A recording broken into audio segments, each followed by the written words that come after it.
Karyavattom ക്യാമ്പസിലെ KSU SFI സംഘർഷം നിയമസഭയിൽ ഉന്നയിക്കാൻ പ്രതിപക്ഷം.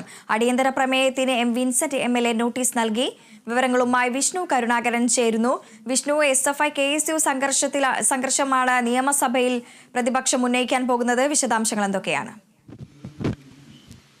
വൃന്ദ, നിയമസഭയ്ക്കുള്ളിൽ ഇപ്പോൾ പ്രതിപക്ഷം ഉന്നയിച്ചത് അടിയന്തര പ്രമേയമായി അവതരിപ്പിക്കണമെന്ന് ആവശ്യപ്പെട്ടിരിക്കുന്ന വിഷയം യൂണിവേഴ്സിറ്റി കോളേജ് ക്യാമ്പസിനുള്ളിലെ, അതായത് കാര്യവട്ടം ക്യാമ്പസ്, യൂണിവേഴ്സിറ്റി കോളേജിൻ്റെ കാര്യവട്ടം ക്യാമ്പസിനുള്ളിലെ ഒരു SFI KSU സംഘർഷത്തെക്കുറിച്ചാണ്.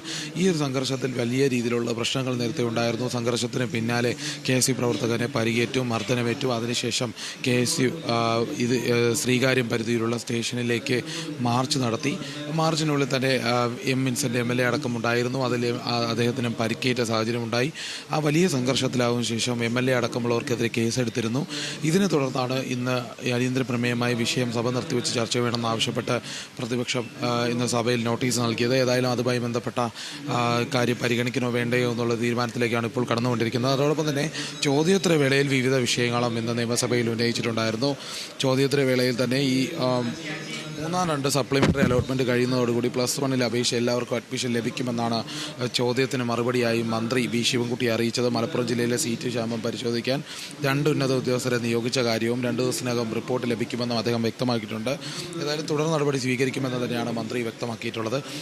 10 കഴിഞ്ഞവർക്ക് എഴുതാനും വായിക്കാനും അറിയില്ലെന്ന മന്ത്രി സജി ചെറിയാൻ്റെ പരാമർശത്തെക്കുറിച്ച് സജി ചെറിയാൻ പ്രസംഗത്തിൻ്റെ ഒഴുക്കിനു വേണ്ടി പറഞ്ഞതാണെന്ന് മന്ത്രി V. ശിവൻകുട്ടി നിയമസഭയിൽ അറിയിച്ചിട്ടുണ്ട്.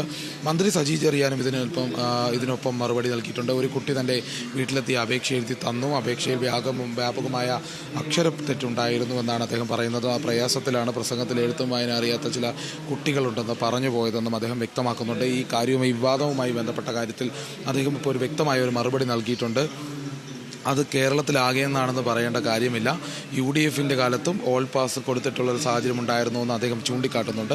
അതോടൊപ്പം തന്നെ വിവിധ വിഷയങ്ങൾ ഉന്നയിക്കുമ്പോൾ തന്നെ ടൂറിസ്റ്റ് കൾച്ചർ വളർന്നു വരുന്ന കാര്യവുമായി ബന്ധപ്പെട്ട് മുഹമ്മദ് റിയാസിലുള്ള ചോദ്യത്തിനും അദ്ദേഹം മറുപടി നൽകി. ഏതായാലും ടൂറിസം വികസിപ്പിക്കുന്ന പല കാര്യങ്ങളുമായി ബന്ധപ്പെട്ട കാര്യങ്ങളൊക്കെയും ചർച്ച ചെയ്തു. സ്കൂൾ ഉച്ചഭക്ഷണവുമായി ബന്ധപ്പെട്ട് തുക വർദ്ധിപ്പിക്കണമെന്നുള്ള ചോദ്യം ഉയർന്നിരുന്നു. അത് 8 രൂപയെ തുക വർദ്ധിപ്പിച്ചിരുന്നു. കുട്ടികൾ ഹെഡ് മാസ്റ്റർമാരും ഇതിൽ സന്തോഷത്തിലാണെന്നും മന്ത്രി വ്യക്തമാക്കിയിട്ടുണ്ട്. മന്ത്രി V. ശിവൻകുട്ടി ഇക്കാര്യത്തിൽ മറുപടി നൽകിയത്. ഏതായാലും സ്കൂളുകളിൽ നിന്നുള്ള കൊഴിഞ്ഞുപോക്കിനെ കുറിച്ചും ഗൗരവമായി കാണേണ്ടതാണെന്ന് തിരുവഞ്ചൂർ രാധാകൃഷ്ണനും അറിയിച്ചു.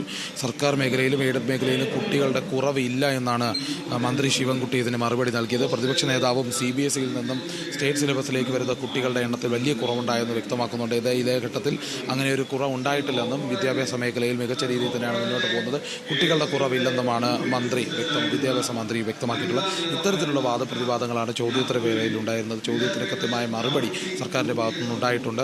അതിനുശേഷമാണ് അടിയന്തര പ്രമേയത്തിന് നോട്ടീസ് നൽകിയത്. അതുമായി ബന്ധപ്പെട്ട ചർച്ചയാണ് ഇപ്പോൾ പുരോഗമിക്കുന്നത്. വൃന്ദ, ശരി. നിയമസഭയിൽ വിവിധ വിഷയങ്ങളിൽ ചോദ്യോത്തരവേള തുടരുകയാണ്. വിശദാംശങ്ങൾ നൽകുകയായിരുന്നു വിഷ്ണു കരുണാകരൻ. +1 അപേക്ഷിച്ച